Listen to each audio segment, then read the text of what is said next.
Roguelike RPG dungeon crawler? Check. Local co-op functionality? Check. That's enough to get me excited. Demonstier Plus is the latest title from indie game developers Cowcat and Diabolical Mind. In early 2019, Diabolical Mind released Demonstier on Steam. 1 year later, Cowcat ported it over to consoles as Demonstier Plus. It's essentially the same as the PC version, but with a load of quality of life enhancements. This one is set for release on June 9th on the PS4, Switch and Vita, and one day later on the Xbox One. A digital version of this will cost $10, but there's also a physical version for the Vita that I would love to get my hands on. If you have any interest in roguelike RPGs with a huge retro style feel, or just want something to play on the big screen with a friend, then you should definitely at least watch this review to see what it's all about. Before we start, if you liked this review, it would help out a lot if you hit the like button and subbed for loads more RPG content. Alright, let's get into it.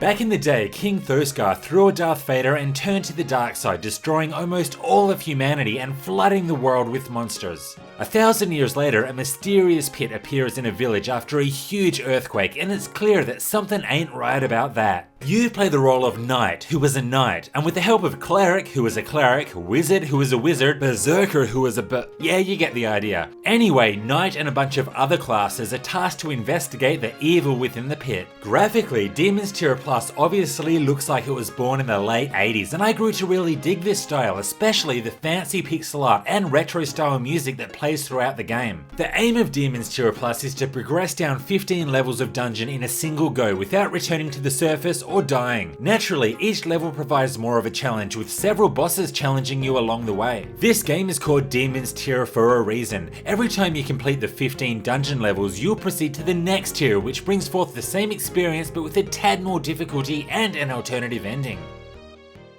The controls themselves are simple, but they work well. I am a huge fan of The Binding of Isaac, and Demonstier Plus's gameplay made me feel right at home. You can move your character around the map with the left stick and can aim your projectiles with the right stick. It's a simple concept, but the movement and aiming is responsive, and it does require a fair bit of strategy in how you deal with your enemies while staying alive. Each character also has a dodge ability on cooldown, which allows you to avoid projectiles. Using this at the right time to save your ass is crucial. Each character also has a unique ability that can be used once the stamina gauge is full. The Knight, for instance, can briefly increase his defensive stat, while the Cleric is able to heal herself 1 heart. In addition to each class starting with different stats, this unique ability allows for many different playstyles and does a lot in adding to the game's replayability.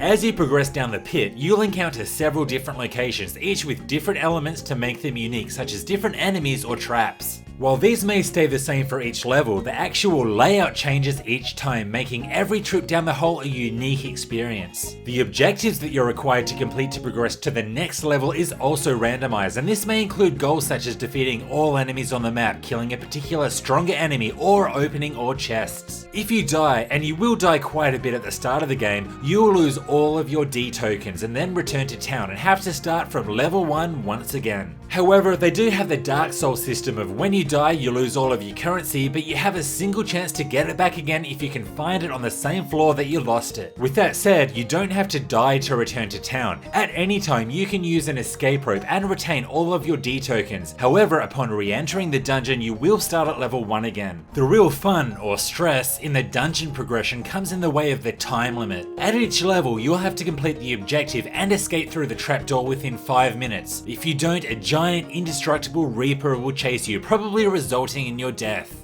There were a few times that the Reaper appeared just as I was finishing an objective, and the race to the trapdoor was both intense and provided a huge feeling of relief if I made it. Quite a few of these 15 levels are also dedicated to a boss fight. Some of these fights were half decent, but as a whole I felt that more could have been done with their attack patterns and variety, particularly in the later levels. The local co-op function was one of the biggest draw points for me. Anytime that you're in town, a second player can jump right into your party using a character and weapon that you've already unlocked. When in the dungeons, things generally work the same, except that if one of the players die, the other can revive them, with the revival process taking longer and longer with each death.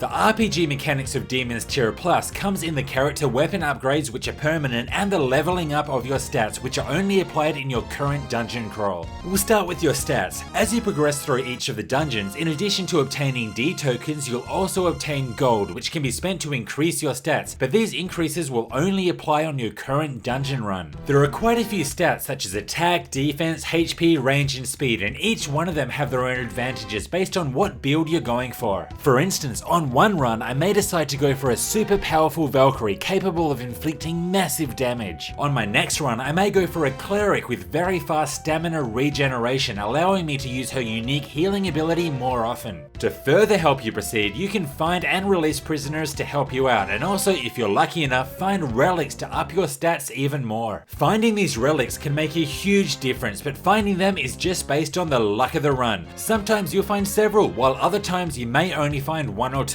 As I mentioned before, these stat increases are only temporary. To permanently give you an advantage on each run, you can spend D tokens to unlock new classes, as well as using them to upgrade weapons for each class. The recipes for these weapons are random and can be obtained after defeating bosses. Each character class has a load of different weapons, each increasing their base stat by a certain amount. Finding recipes for the most powerful weapons and saving D tokens to forge them is a great feeling. However, I was disappointed that the two secret classes unlocked through story progression don't have any upgrades to work towards. For what it's trying to do, Demon's Tier Plus does a lot of things right. The only thing that really holds it back is its scope. I want more reasons to hit the dungeon and more things to do. Let's take the in-game achievements for instance. There is a screen dedicated to achievements, but you can't select them to see what they actually are. I would have loved to see more variety and challenging achievements, and also perhaps some incentive for completing them. I had a lot of fun playing Demon's Tier Plus, but I also wanted a little bit more. But on the other hand, you can't ask too much for a $10 game. Demon's Tier Plus is easy to recommend to fans of the dungeon crawler roguelike RPG, and also those who like teaming up with friends on the couch. The core gameplay works well, and there were enough mechanics to keep me busy and interested for a while. For what we get, Demon's Tier is an enjoyable experience, even if I was soon left wanting more from the game. As far as single player goes, I've probably reached my limit. However, I will certainly be jumping back in for more co-op action, as this is where the game truly shines. Demon's Tier releases next week on the Switch, Vita, PS4 and Xbox One, and if any of this looks slightly interesting to you, then there's no reason why you shouldn't give it a go. I had fun with it and you will too. This was Hellfire RPGs, thanks for watching. If you liked this, do me a favour and hit the like button, and also sub for loads more RPG content. You can also say hi on the socials. See you next time.